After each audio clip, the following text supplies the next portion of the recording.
कहते हैं जाति कभी नहीं जाती, क्योंकि जिस भारतीय संस्कृति और सभ्यता पर हम इतना गर्व करते हैं उसकी जड़ों में ये बसा हुआ है। कास्ट सिस्टम ने ना ही सिर्फ लोगों को इनह्यूमनली डिवाइड किया बल्कि एक हायरार्की भी सेट कर दी, जहाँ पर जो टॉप में है वो सबसे बेस्ट है, सबसे पावरफुल है, उन्हें हर रिसोर्सेज का अधिकार है और उनका लाइफ वर्थ करता है क्योंकि वो भगवान से बात कर सकते हैं, उनका डायरेक्ट कनेक्शन है उनके साथ। और जो बाकी लोग हैं वो तो बस इनकी बातें सुनने के लिए है जो भगवान से इन्होंने की है, उसके अलावा उनकी लाइफ जस्ट वेस्ट। आपको रियलाइज नहीं हो रहा होगा बट भगवान का स्पोक्स पर्सन होना कितना रिस्पॉन्सिबिलिटी वाला काम है। उन्हें बहुत ज्यादा ख्याल रखना पड़ता है कि भगवान ने उनसे जो बातें की है या फिर जो डिवाइन वेदों में लिखा है उसको कास्ट सिस्टम के लास्ट वाले सुन ना ले, नहीं तो उनको पाप क्रेडिट हो जाएगा और वो उनके पोर्टफोलियो के लिए अच्छा नहीं है।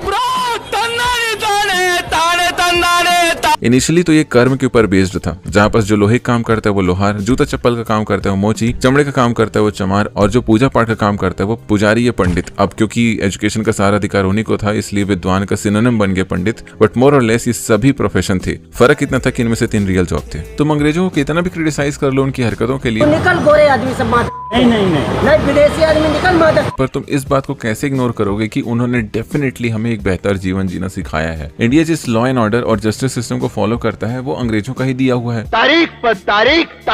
और तुम कह सकते हो कि सिस्टम इतना परफेक्ट था कि इसी सिस्टम के जरिए हमारे देश के जो मेजर क्रांतिकारी थे वो वकील ही थे और वो उन्हीं के सिस्टम के जरिए उनसे लड़े थे। ये जितने भी मेजर चेंजेस और रेवोल्यूशंस आए हैं इन सभी की शुरुआत उनके समय से ही हुई है, चाहे वो सती प्रथा, child marriage, widow remarriage, women's education, caste system, untouchability या फिर एजुकेशन सिस्टम पर रिफॉर्म्स लाना हो। अब इस कास्ट सिस्टम ने कितना किसको कैसे परेशान किया ये सभी स्टोरीज आपने सुन रखी है और कई सारी मूवीज के जरिए ये सत्य दिखाने का भी प्रयास किया गया। छाया हमारे बच्चों पे आ रही है और उसको पीछे करो। और सच सबको पसंद नहीं आता। जैसे हाल फिलहाल की फुले मूवी को ब्राह्मण समाज से बहुत ज्यादा बैकलैश देखने को मिला। मूवी के डायरेक्टर अनंत माधवन ने सोसाइटी को इमेच्योर और सेल्फ सेंटर्ड कहा। एंड यू नो व्हाट, ऐसा ही कुछ दशकों पहले एक और डायरेक्टर ने कहा था। We have a fairly backward audience here, I must say, in spite of the film society movement and all that. If you consider the large audience, it's a backward audience, unsophisticated audience. लेकिन इन सभी के बीच में जो बात ignore हो जाती है वो ये है कि इस एंटी कास्ट मूवमेंट को अपना फॉर्म मिल ही नहीं पाता अगर सोसाइटी के जो सो कॉल्ड अपर कास्ट लोग हैं उनमें से कुछ लोगों का सपोर्ट मिलता ही नहीं। जरूर सिस्टम खराब था और है, पर उसका मतलब लोगों का खराब होना नहीं होता। जैसे कि the goat Swami Vivekananda,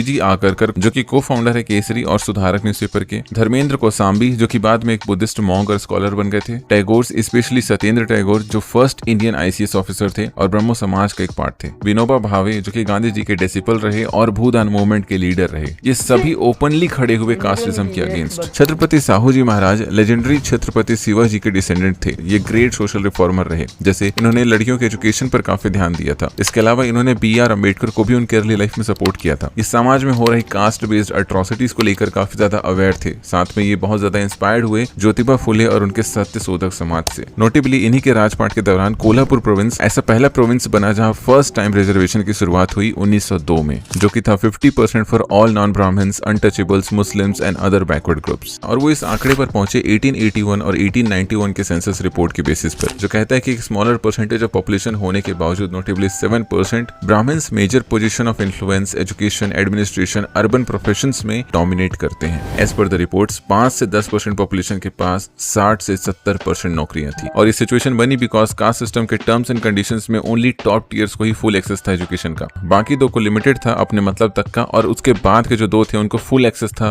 punishment का। द OG मनुस्मृति के अकॉर्डिंग किसी भी शूद्र को वेद सुनने नहीं देना है। और इसका ख्याल कौन रखेगा? You know it। और अगर गलती से सुन लिया तो भाई उसका सोल्यूशन भी तो लिखा है, उनके कान में मोल्टेन लेड डाल देना है भाई, एकदम माहौल क्रिएट कर देना है एकदम। 1902 के बाद 1921 में मैसूर प्रोविंस में भी रिजर्वेशन पॉलिसीज इंट्रोड्यूस की गई। उसके बाद फिर 1927 में मद्रास प्रोविंस में भी किया गया। अंदर कुछ और प्रोविंसेस ने अपने अपने तरीके से इसे अपनाया, लेकिन 1932 में गांधी जी के सामने एक बहुत बड़ी प्रॉब्लम आ गई। वैसे ही जैसे आज डायबिटीज है, क्यों खाते हो तो शक्कर? हालांकि सिर्फ शक्कर की वजह से ये सब नहीं होता। WHO के अकॉर्डिंग से 70 मिलियन लोग अबव 18 डायबिटिक हैं और नियरली 25 मिलियन प्री डायबिटिक हैं। और इंटरेस्टिंगली 50% पॉपुलेशन को पता ही नहीं है कि उन्हें डायबिटीज है या नहीं है। पर हो सकता था अगर उनके पास बीटा ग्लूकोमीटर जैसा पोर्टेबल डिवाइस होता जो USB के जरिए फोन से कनेक्ट हो जाता है, जो CDSCO एंड ISO सर्टिफाइड है अपनी एक्यूरेसी और क्वालिटी के लिए, जो smart packaging, guaranteed precise reading और लॉन्ग लास्टिंग परफॉर्मेंस डिलीवर करता है, जिसमें लाइफ टाइम वारंटी आती है, मतलब सेल बैटरी वाला कोई झंझट ही नहीं है और कभी भी रिप्लेसमेंट किया जा सकता है, जिसमें HB1AC रीडिंग आती है जो कि कई लोकल हॉस्पिटल्स में भी नहीं होता, इसकी वजह से आप अपने long term blood sugar level control को बस 10 सेकंड में एक्यूरेटली जांच सकते हैं, जिससे तुम अपने डॉक्टर या लव्ड वंस को शेयर भी कर सकते हो, वो भी सीमलेसली फ्री बीटो ऐप के जरिए, जो 4.5 की रेटिंग के साथ one of the best glucometer है अमेज़न पर। और अमेज़न पर अभी सेल भी चल रही है जिसमें ये 499 पर नहीं बल्कि 449 पर मिलेगा। So check it out right now, link is in the description. लेकिन 1932 में कुछ क्रेजी हुआ। British prime minister Ramsay MacDonalds ने माइनॉरिटी क्लासेस के लिए कम्युनल अवार्ड इंट्रोड्यूस किया, जिसके तहत सेपरेट इलेक्टोरेट्स मिले Muslim, Sikhs, Anglo Indians and Dalits को for the first time. Because 1909 में पार्लियामेंट रिफॉर्म्स के तहत सिर्फ मुस्लिम्स को अपना सेपरेट इलेक्टोरेट मिल चुका था। 1919 में मॉन्टेग्यू चेम्सफोर्ड रिफॉर्म्स के तहत Sikhs, Indian Christians and Anglo Indians को मिल चुका था, बट दलित्स को अभी तक नहीं मिला था, जो कि 1932 में मिला। एंड अम्बेडकर ने इसको सपोर्ट भी किया। उनका मानना था कि मार्जिनलाइज्ड कम्युनिटीज जैसे कि दलित हैं, जो इग्नोर हो गए bye upper caste leaders and all that, वो एम्पावर हो सकेंगे एंड इसकी वजह से एक ट्रू रिप्रेजेंटेटिव मिल पाएगा उनको अपनी कम्युनिटी का। बट गांधी जी को ये अच्छा नहीं लगा। उनका मानना था कि इंडिया फर्दर डिवाइड हो जाएगा रिलीजन और कास्ट के बेसिस पर और नेशनल यूनिटी और ज्यादा कमजोर हो जाएगी। इसलिए गांधी जी अमरण अनशन करने के लिए गियरवाड़ा जेल पुणे चले गए दलित सेपरेट इलेक्टोरेट्स के अगेंस्ट।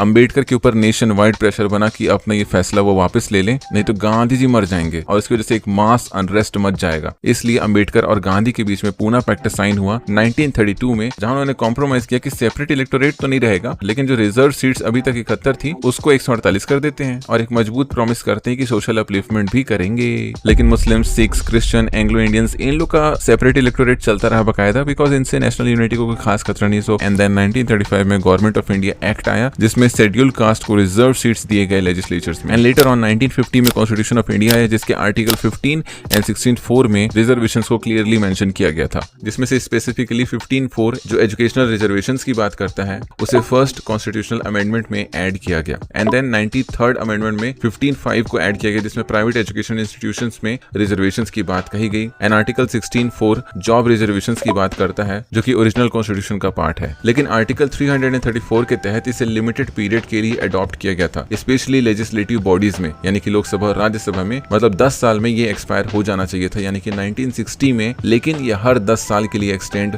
होता गया कई बार लगातार। 104th अमेंडमेंट के अकॉर्डिंग 2030 इसका नेक्स्ट एक्सपायरी डेट है, जो कि 100% फिर से एक्सटेंड होगा आने वाले 10 साल के लिए। कॉन्स्टिट्यूएंट असेंबली के मेंबर्स जैसे कि केटी शाह, टीटी कृष्णमाचारी, सरदार पटेल का कहना था कि रिजर्वेशन सोसाइटी में फिर से डिवीजन क्रिएट कर देगा और ये नेशनल यूनिटी में अड़चन बनेगा। हंसा मेहता ने कहा कि बैकवर्ड्स को जरूर हेल्प किया जाना चाहिए पर इक्वालिटी और मेरिट के कॉस्ट पर नहीं। पीएस देशमुख ने जॉब्स में मिलने वाली रिजर्वेशन को स्ट्रांगली अपोज किया। उनका भी मानना था कि रिजर्वेशन सोसाइटी को डिवाइड कर देगा और इसे इकोनॉमिकली पुअर्स को दिया जाना चाहिए, ना कि ये कास्ट बेस्ड होना चाहिए। जबकि सरदार पटेल, राजेंद्र प्रसाद और नेहरू जी का मानना था कि रिजर्वेशन सही है पर लिमिटेड टाइम पीरियड के लिए, इसे लंबे समय तक के लिए ना रखा जाए तो बेहतर है।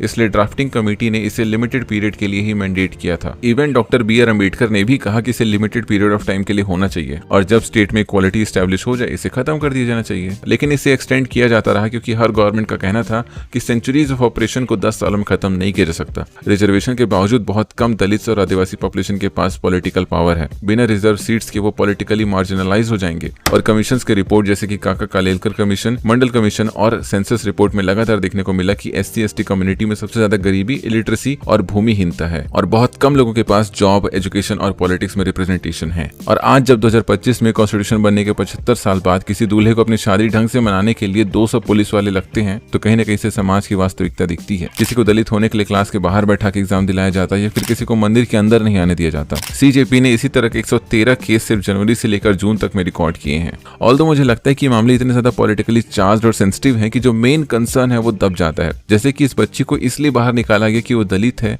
या फिर इसलिए कि उसके मेंस्ट्रुएशन चल रहे हैं। इन दोनों आदमियों को एक्सटॉर्शन और एनिमल ट्रैफिकिंग के लिए पीट और प्रताड़ित किया गया कि उनके दलित होने के लिए। पता नहीं क्यों इन न्यूज लिखने वालों को रेप इनफ वेटेज नहीं दे पाता है तो उनको सामने दलित ऐड करना पड़ता है। जैसे कि रेप होना कॉमन है पर ये वाला अलग है। अगर इस रिजर्वेशन वाले टॉपिक पर और ज्यादा क्लैरिफिकेशन चाहिए तो फिर मेरे से कहीं ज्यादा विद्वान और समझदार लोगों ने वीडियो बना रखे हैं, क्योंकि ये टॉपिक इतना कॉम्प्लेक्स है नहीं जितना इसको लोग बना रखे हैं। सिंपल सा यार, किसी का उधार था उसको चुकता कर रहे हैं बस, और पॉलिटिक्स इन्वॉल्व है इसमें, इसलिए इसका फायदा उठाया जा रहा है। बाकी तुम ऐसे लोगों से क्या ही बहस करोगे जिनके पास उनका जाति धर्म ही रह गया चमकाने के लिए, जिनके लाइफ में कुछ खास अचीवमेंट नहीं है सिवाय उनके किसी जातीय धर्म में पैदा होने के। एट दी एंड मैं तो दिल से चाहता हूँ भाई कि रिजर्वेशन वाला मैटर खत्म हो जाए और किसी को किसी का कास्ट पूछना ना पड़े उसको पीटने के लिए। बाकी तुम्हारा क्या मानना है कमेंट सेक्शन में बताओ और बीटो को चेकआउट करना मत भूलना, ठीक है। See you in the next, bye.